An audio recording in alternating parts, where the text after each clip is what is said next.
Ciao ragazzi, sejam bem-vindos ao canal Eletroita. Eu me chamo Daniel, moro aqui no norte da Itália já há alguns anos e criei esse canal para dividir e compartilhar informações sobre mobilidade elétrica e tecnologia.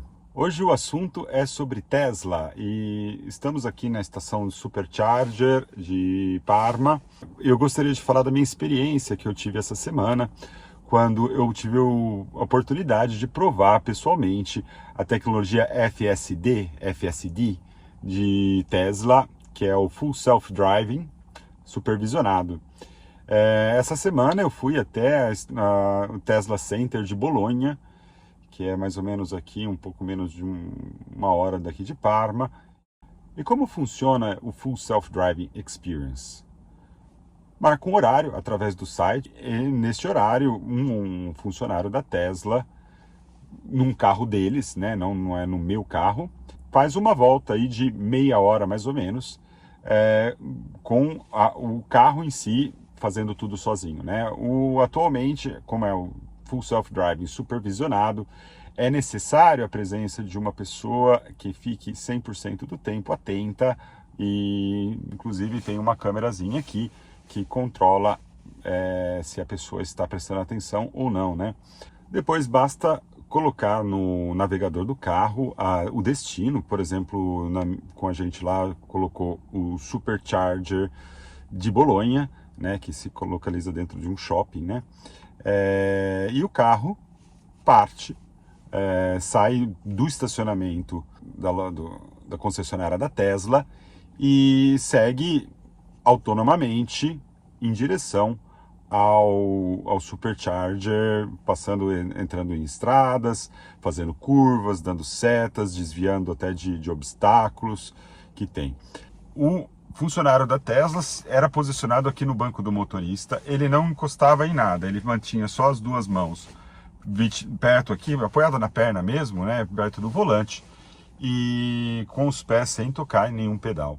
O carro fazia todas as curvas, né? Dá para ver aí nos vídeos, né? Eu não podia filmar o funcionário, inclusive ele me pediu, né? Me explicou que era uma regra que ele não podia nem aparecer, mas eu poderia filmar. O carro faz toda a movimentação e todo o percurso de acordo com os dados obtidos através do navegador, né, tipo o Google Maps, né, que o sistema da Tesla é integrado com o Google Maps, e ao mesmo tempo com os sensores de leitura do carro, né, que estão todo o sistema de videocâmeras que tem ao redor do carro, que conseguem ler, né, e entender o que se passa ao redor, né, se tem um carro vindo, se tem um carro estacionado, se está passando um pedestre, ele tem que esperar. Então ele tem toda essa interação dinâmica, né, que é a parte mais difícil, né, porque botar no navegador é fácil. O difícil realmente interagir com o ambiente, né, porque o ambiente ele é dinâmico, né, não sabe quantos carros tem na rua, se tem uma pessoa passando, uma bicicleta, uma moto. Então tem toda essa parte dinâmica faz parte, que é o grande diferencial do Full Self-Driving, né? Que é capaz de gerir essas variações e responder em modo sempre o mais correto possível, né? Um dado interessante, isso é um dado a partir dos estudos americanos, né? Mostram que o Full Self-Driving, ele tem obviamente que ele tem um risco de incidente, mas ele é 7 vezes menor do que a média da população, né, isso para os dados americanos. Então, inclusive algumas companhias de seguro americanas já oferecem descontos aos carros, né, aos veículos que utilizam pelo menos uma quantidade significativa de Full Self-Driving, né? Provavelmente eles devem ter um aplicativo que se comunica com o carro. Se você fizer ali, não sei, 50%, 70% dos seus percursos em Full Self-Driving, você vai ter um desconto na pólice do seguro, porque realmente uma coisa que, mesmo que o Full Self-Driving não seja melhor do que o melhor piloto de carro, né? Ele é um sistema que não cansa, né? São diversas câmeras, são 10 câmeras no total, que analisam e leem 100% do tempo, não tem ponto cego, não tem... Está sempre olhando para frente, olhando para trás, olhando para os lados, e um sistema que é bastante racional e inteligente, que consegue compreender bem, né? E preza bastante pela segurança, né? Esse é um fator muito forte, inclusive para a liberação aqui dentro da União Europeia. Para quem ainda não sabe, o Full Self-Driving ainda não é liberado aqui na Europa. Existe um movimento importante que está prestes a acontecer em relação ao Full Self-Driving, que provavelmente deve ser liberado na Holanda.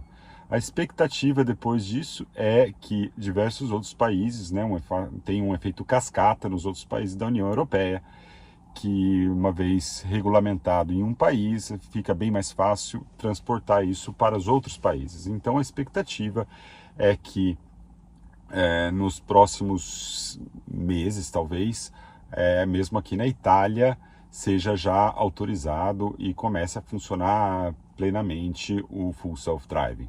Eu acabei não conseguindo filmar isso daqui, mas você consegue, na configuração, na hora de colocar no painel aqui, o Full Self-Driving, você pode aumentar a velocidade ou reduzir a velocidade em relação, mas ele sempre vai se basear na velocidade da rua, né? Então, uma rua que é 50 km por hora, ele vai tentar manter sempre 50 km por hora. Você pode fazer uma variação de mais ou menos 10%, então você pode mandar ficar, por exemplo, uma de 50 por hora, ali até 55 por hora. De maneira geral, na Europa não é muito um problema isso daí. As ruas, elas têm tem ruas que não são feitas para correr, e justamente para segurança aí, porque tem pedestres, bicicletas, que a rua, na final de contas, não é só para carro, é para todo mundo. E então acaba tendo uma coisa bem fluida no trânsito normal, vamos dizer assim, né? Agora, um lugar que ficou um pouquinho estranho foi quando a gente estava numa rodovia, né, tipo a tangenziale, que é uma pista de uma velocidade um pouquinho maior, tipo que dá, acho que é 90 por hora, e para pegar a saída da pista, tá, a velocidade ali era 40, então o carro deu uma desacelerada importante, assim, para respeitar, uma coisa que na prática ninguém acaba fazendo, né? E eu nem sei se é o muito correto ter uma desaceleração assim na saída.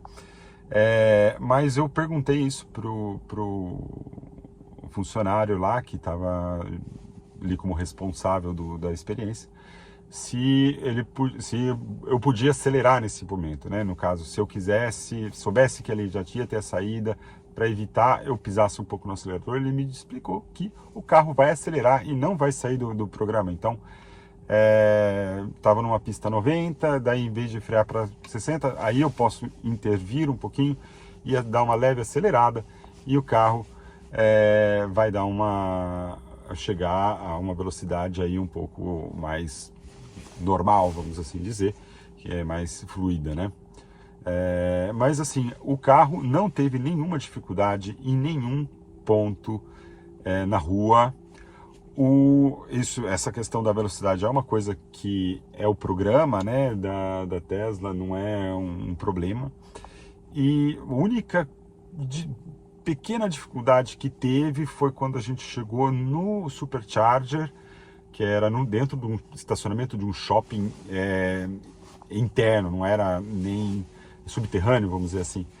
E aí o carro, ele errou, assim, não que ele errou, ele chegou até o lugar certo, mas ele fez uma curva um pouquinho mais longa, que uma pessoa normal teria feito virado à esquerda e já chegava ali, né? Ele fez uma curva grande à direita, e daí acabou aumentando em alguns metros, e na hora de sair, ele também teve uma segunda dificuldade, que foi justamente que ele viu que para o lado onde tinha uma estrada, tinha uma rampa, mas era uma rampa para andar para o andar de cima. Ele estava querendo subir aquela rampa, e aí o operador lá, ele teve que intervir, né, e direcionar o carro para a saída, né, e daí ele ligou de novo e o carro foi por conta própria. Ali é uma situação bem diferenciada porque é uma coisa subterrânea, não é mapeada pelo Google Maps, e então baseia-se só na localização geográfica e no que a câmera vê. Então, se ela vê uma rampa, ela não sabe que aquela rampa vai para o andar de cima ao invés de ir para a saída. Então, eu achei até que é um erro aceitável, vamos dizer assim, mas todo o resto foi impecável. Teve um momento, inclusive, que tinha um caminhão estacionado, meio que ocupando uma boa parte da estrada, né, da rua, e o carro, quando viu, ele parou, esperou os outros carros passarem, para depois ultrapassar aquele caminhão que estava estacionado e ocupando a rua, né, porque o espaço não era suficiente para passar todo mundo. Então, assim, é uma tecnologia espetacular. Uma discussão, né, que às vezes eu vejo falando sobre o full self-driving, quem gosta de carro, gosta de dirigir, não quer saber de direção autônoma e nada. Eu gosto de dirigir quando eu vou dar uma volta nas montanhas, fazer um pouco de esqui. Subir montanha com carro é muito divertido, fazer as curvas, vai e vem e tal, é bem legal. Agora, ficar parado no trânsito, na tangencialha aqui atrás, quando tá cheio, no horário de... Se puder delegar isso para o carro, vai ser um bom prazer para mim, né? Pelo menos vai ficar muito mais tranquilo e...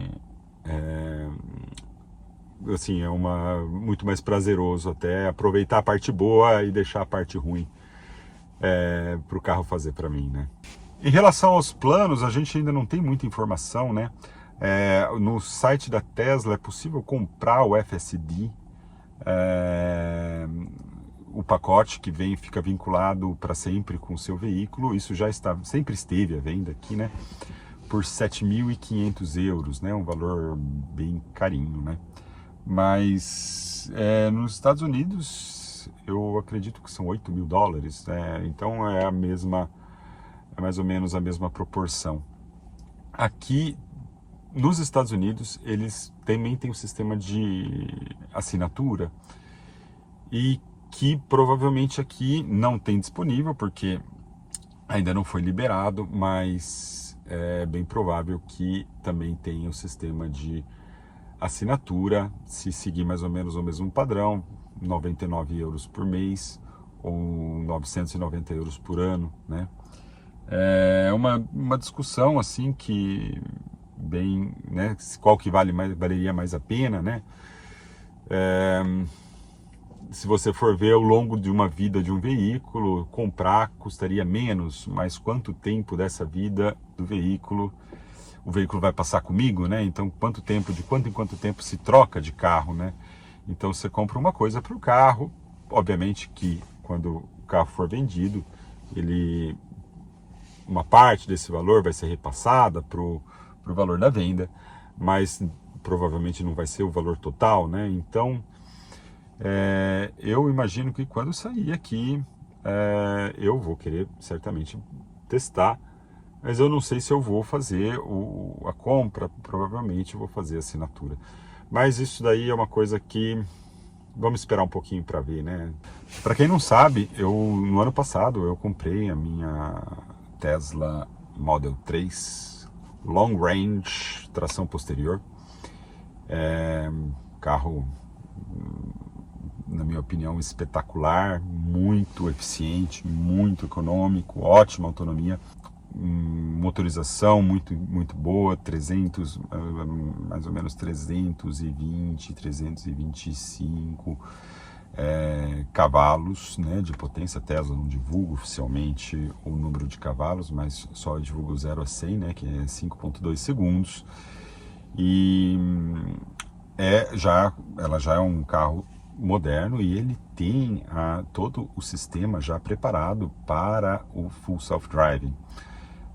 Já desde os Hardware 4, né, o Hardware 3 nos Estados Unidos e na Austrália, em alguns outros países onde já funciona bem o FSD, utiliza. Aqui eles estão regulamentando primeiramente o hardware 4, né, que são os mais atuais, que são compatíveis. Então, a partir do momento que é uma coisa que é bem interessante, né? A partir do momento que o FSD vem autorizado aqui na União Europeia, já tem muitos veículos que são aptos a utilizá-lo, né? Já seria possível de um momento para o outro várias pessoas começarem a utilizar, né? E eu penso que certamente se aparecer aqui eu vou querer testar. E depois a gente, obviamente, pode fazer vídeo sobre isso, né, para mostrar. Aproveitando o fato que eu passei na Tesla Center para fazer o Full Self-Driving Experience, aproveitei para dar uma olhadinha nos novos modelos que foram recentemente lançados aqui no mercado europeu e também no americano, que tem um custo bem inferior, um preço bem competitivo, que é o Model 3, né, novo, que ele tem com a bateria LFP. Eu, para falar a verdade, quando eu tinha visto as primeiras fotos na internet, a roda não parecia muito legal, mas quando eu vi ali pessoalmente, eu devo dizer que tá bem ok, viu? Eu achei bem legal. É um carro muito pelo que ele oferece, né? Muita gente reclama que das coisas que foram retiradas, né? Que não tem mais a telinha aqui atrás, não tem mais, tiraram o sisteminha de luz da porta e tudo, mas no final acabou que tem o que é importante, né? E não economizaram nada na tecnologia, né? Toda a tecnologia da Tesla é presente ali. E esteticamente é um carro bem agradável de ver, né? Poucas opções de cores, né? Mesmo a Model Y, que tem um espaço que ela realmente teve uma mudança mais estrutural internamente, né? O painel central aqui, ele está bem modificado, mas, de maneira geral, assim, se vê que ainda é uma Tesla, né? E ela tem muito espaço, não? O porta-malas dela é gigantesco, né? Não tem a tendinha, né? Aquela que separa, que na Model Y ela é retrátil, né? Naquela não tem, dá para colocar pelo que eu vi, mas ali não tem a tendinha principal. Mas ainda é um carro bem, né? Os preços aí, né? Agora o Model 3 base, né? Que é o Standard, ele tá saindo aí na faixa de 35 mil euros, né? Que aqui é para o mercado um preço que muito provavelmente BMW custa até mais do que isso, né? A faixa de entrada mais ou menos, então é um preço bem competitivo. E o Model Y, aquele modelo ali, começa por 39.900, quase 40 mil euros. Mas são modelos bem interessantes, bem competitivos, né? Principalmente para competir aí com a chegada dos chineses aqui, né? Que estão vindo bem fortes aqui para a Europa. E eles têm bastante competitividade, assim. Eu gostei muito do Model 3, naquele formato. Para mim, eu prefiro o meu, né? Eu acho que o investimento, né, para cima ainda vale a pena, mas o modelo básico, ele não é por nada para ser desprezado, não. Ele é uma ótima escolha, muito racional, muito eficiente. E com certeza, e está vendendo bastante, porque ali na concessionária, do que tinha de carro standard no estacionamento ali, pronto para ser entregue, era gigantesca, né? Então está vendendo bastante, né? O que é interessante que o Model Y é o carro mais vendido no mundo, né? Não é o carro elétrico mais vendido, é o carro mais vendido no mundo nos últimos 3 anos, né? Mas aqui na Itália, o Model 3 vende mais do que o Model Y, né? Então tinha bastante Model 3 ali para ser entregue. E bem legal, bem legal.